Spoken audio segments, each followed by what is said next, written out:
Thank you, Zimbabwe, for tuning into yet another informative edition of your program. This is Agricultural New Directions, Agribusiness, in support of Vision 2030. I would like to say compliments of the season. We are farmers. We are here in 2023, where we are going to move forward with grace and fortitude and continue with our operations feeding Zimbabwe. Becoming an upper middle class economy by year 2030 is the vision that we are sharing as the farming community. Now, you'd look that even in Zimbabwe here, the government is making emphasis and making calls to our farming community, to our people, to increase production, with recent calls from the Ministry of Agriculture, from the Ministry of Lands, Agriculture, Fisheries, Water and Rural Development, saying going for growth. We should aim to go for growth as a country, as a people, and feed our people as we pave way towards achieving Vision 2030 as a country. Now, speaking of nutrition and going for growth, today we have taken a different dimension. You'd find that in episodes prior to this one, we looked at soybean production, but today we are going to be looking at sugar bean production, beginning from inoculation. We are here with Wendy Matashu Mazura, our technical support, our agronomist, who has been with us throughout the journey of farming ever since we started Agribusiness. Wendy, it's a pleasure having you with us today, and I should say I'm happy to be seeing you on the other side of 2023. Thank you for joining us. Thank you so much, Wadza. It's always a pleasure. Compliments of the new year, and we go for growth indeed in 2023. Yes. As we get into our discussion, Wendy, I would like you maybe to give a brief background of sugar beans production in Zimbabwe, also emphasizing on the importance of this crop. You know, as we move hand in glove with the initiatives of the government, and as we try to align to the Sustainable Development Goals, particularly Goal number 1 and Goal number 2, which speak to poverty alleviation and the elimination of hunger as well, we also want to make sure that there is crop diversity. Crop diversity also brings with it nutrition diversity and nutrition security at the end of the day for the nation. We can even get to a point where we can export and get the much needed foreign currency. So this crop, sugar bean, is a very important crop for us to consider, particularly because it has high nutritional value. If you look at the protein content, it has a very high protein content, which can also be a complement to meat. So it can be a substitute to meat, so to say, and a cheaper one, which is something that's very important, particularly in January, when you know resources might be a bit depleted. But we want to talk to our farmers in the sense that this is a business. So you need to think of a crop in season. So when you look at sugar bean, right now we are approaching mid-January. It's a crop that we really advocate for our farmers to take on board from mid-January to mid-February, because you find that the varieties that are available on the market will mature within 65 to 80 days, which is to say, guided by the agroecological region and the seasonal forecast of an area and the ability to irrigate, a farmer can choose to do sugar bean at this time, and it can still reach maturity within the required period. Now, today's episode is anchored on inoculation of the sugar bean seed ahead of planting. Can you maybe take us through the inoculation process? What is it? Inoculation is important in that the word inoculate, it means you're introducing something foreign that was not there, just to add value to what was already happening. So as we rightfully know that legumes fix nitrogen, but in business you want them to fix to another level. So you bring in the inoculation using nitrogen fixing bacteria, which is the rhizobium. But if you're using the rhizobium in sugar bean, the important thing that I want to say is that it's different, the type of rhizobium, the strain of bacteria that you're going to use in sugar bean to that is used in soybean. So farmers cannot say, because I have left over rhizobium, which I was keeping in a cool place from soybean, I can then transfer it to sugar bean. It doesn't work like that. Sugar bean has its own rhizobium strain of bacteria. Soybean has its own strain of bacteria that it uses. So when the farmers are purchasing the rhizobium to mix with sugar bean, they need to be specific, which is why we advocate for them to buy from a reputable source. And the reputable source for the rhizobium bacteria is our parent ministry, the Ministry of Agriculture, and the Soil Chemistry Services. They offer this rhizobium, the different strains, and you're also guaranteed of the fact that it's well kept and well prepared. In some instances, you can buy some soil that you think is rhizobium. Or some mulch that is pegged. Yes, and then you are incurring costs, because this is supposed to be a cost saving that you're doing, because instead of applying a high percentage of ammonium fertilizer, you then come in with your rhizobium. If it works, then there's a cost saving that comes with it. Okay. But the other important thing that we want to talk about is the mixing that you do when you are using the rhizobium for sugar bean. Okay. Now, Wendy, I would like you to touch briefly, maybe highlight the differences or the similarities in sugar bean inoculation, sugar bean seed inoculation, and also soya bean seed inoculation. So you find that in terms of the similarities, the fact that it's all bacteria, it's all rhizobium bacteria that you're using, it means you also need to bring in the stickiness, the sticky part of it where you introduce the sugar, not for the tea like you highlighted in the previous episode. So if you're going to introduce the sugar to create a paste, yes, a sticky paste, so that it can coat the seed and create that shiny surface, you need to bring in the sugar, you need the water, you need about 250, 500 mils of water, so that you just create that paste. Okay. Then the other similarity that is there is that you're going to be mixing at planting. So you need to make sure that you're mixing the seed before you go in to plant. Okay. Then the difference is, there are issues to do with the quantities that you are using. Oh, okay. So if you're going to be inoculating sugar bean, you are not going to use one sachet okay, to treat the seed that plants a hectare, which is 100 kgs. So if you're going to be inoculating for sugar bean, this one sachet of rhizobium that you're going to be using will treat 25 kgs of seed. Okay. Which is to say, if you're going to be using 100 kgs of seed, you have 4 25 kg pockets. So you're going to require 4 sachets of the rhizobium bacteria. Then each sachet treats 25 kgs, each sachet 25 kgs. So you need 4 instead of 1 sachet. That's the major difference that is there. And the strain of bacteria is the other difference, which makes it difficult for our farmers to interchange the bacteria, that's the rhizobium that is used for soybean, with that is used for sugar bean. Thank you so much, Wendy. That was very detailed. On that note, we are going to go on a short commercial break. We'll be right back with this and more in the second segment of sugar bean seed inoculation. Stay tuned.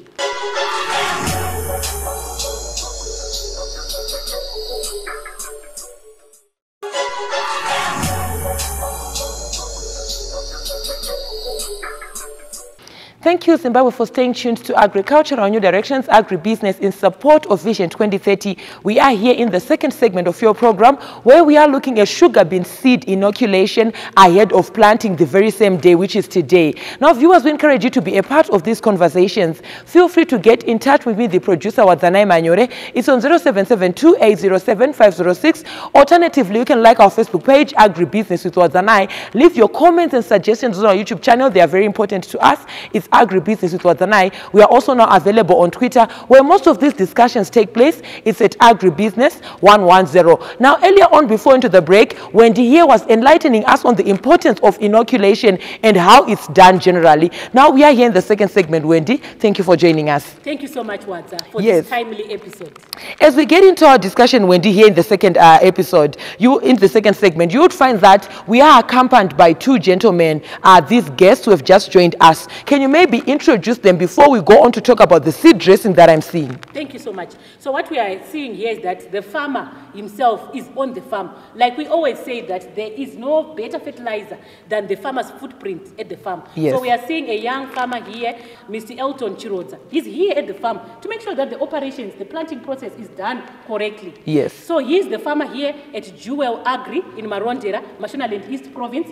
And we also have the agronomist, Mr. Torai Mtseka, who is also here to see how the operations are going. Okay. So we want to do the mixing process, the inoculation process, and show our viewers out there exactly what they need to do in terms of inoculation. Thank you so much, Wendy. Now to the seed dressing that I'm seeing that has been just sprinkled on top of this seed. Can you also talk to us in terms of the quantity? As you can see, next to us, there is quite a big quantity, but now we have a small heap. How is it going to work, beginning with the seed dressing that I'm seeing on top of the seed? So the importance of seed dressing is that it's meant to protect the seed from soil-borne diseases in its initial stages of development.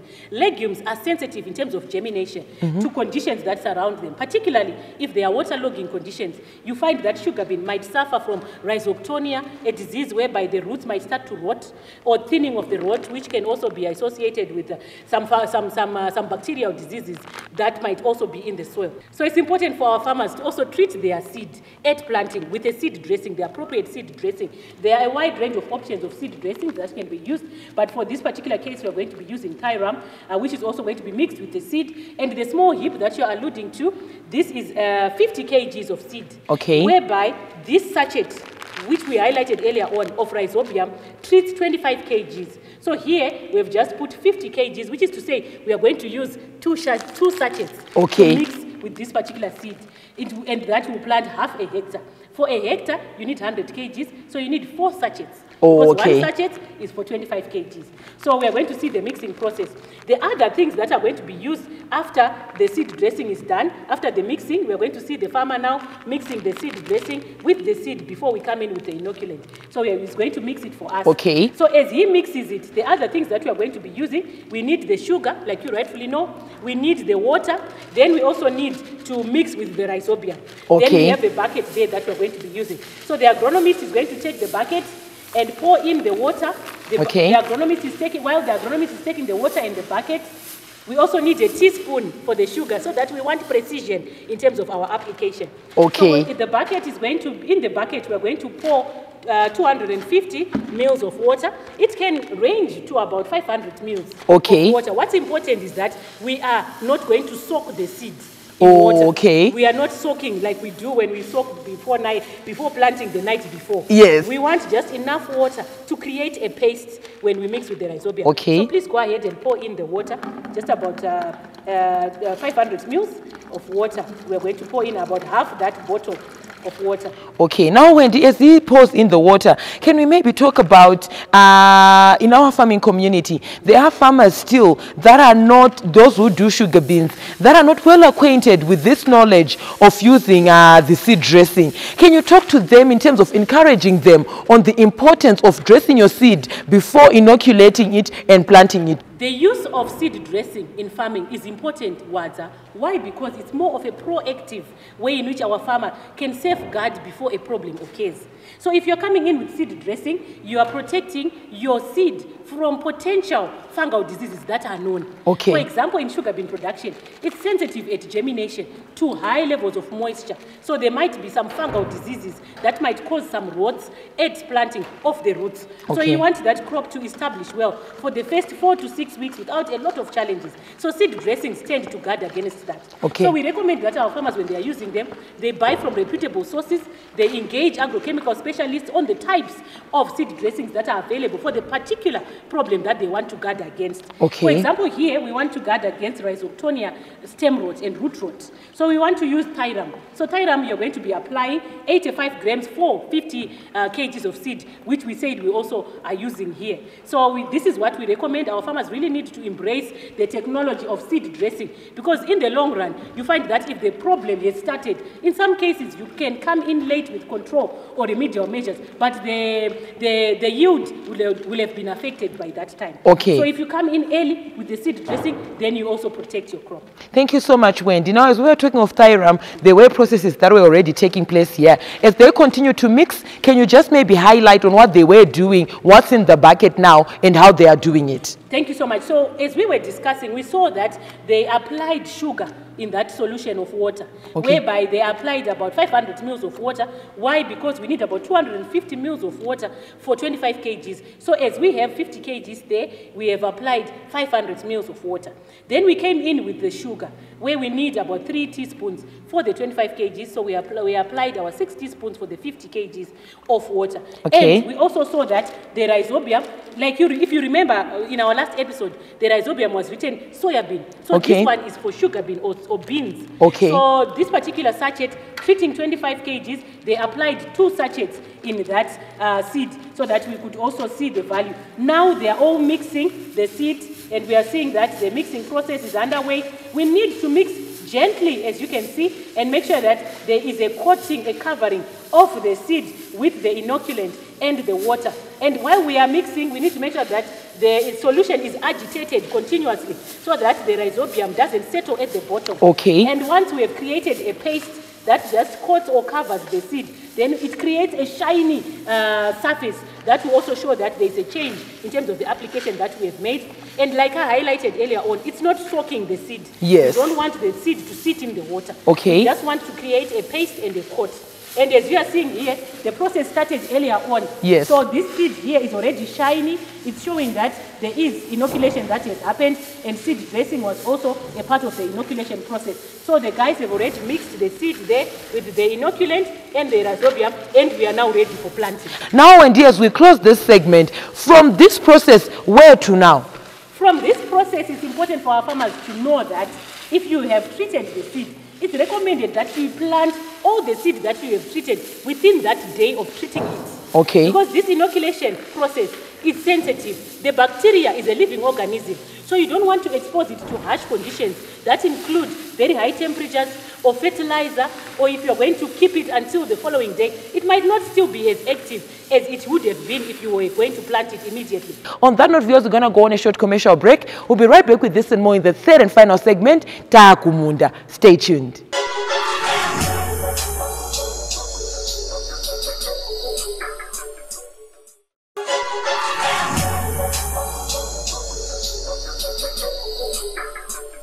Welcome back, viewers. We are here in the third and final segment of your program where we are looking at sugar bean seed planting. But before that, we were talking of inoculation, how it's done, and the various techniques that you need to employ to ensure that each and every seed is evenly coated ahead of planting. Now, as we finalize the calibration process of the planter, we are here in the final segment where Wendy is going to be sharing the tips when it comes to establishing your crop, when it comes to planting your crop. Wendy, we are here in the third and final segment. Welcome back. Thank you so much, Wadza. So I liked the fact that you highlighted to our audience that we are now calibrating the planter. The process is being done at the moment as we speak.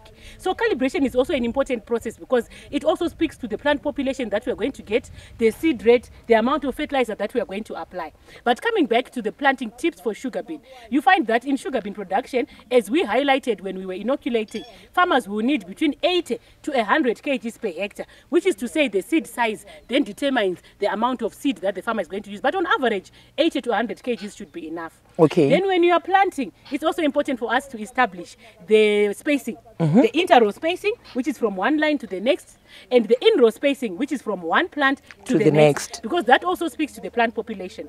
So the general rule is that the spacing, the inter-row spacing, usually ranges at around 45 centimeters, while the in-row spacing will take between 6, 7, 8, to about 10 centimeters for you to achieve a plant population of 350 to about 450,000 plants per hectare. Okay. So the plant population is important because every plant is going to produce its individual grains, its individual seeds, which also accumulate to the yield that the farmer is going to get. Now, Wendy, as we round off at this part of this segment, before the planter comes in and we talk to the farmer, I would like you just to touch briefly before we move on to chemicals, chemical application, weed control, on this land preparation. As an agronomist, you do work with farmers. What are your comments, your views on this land preparation?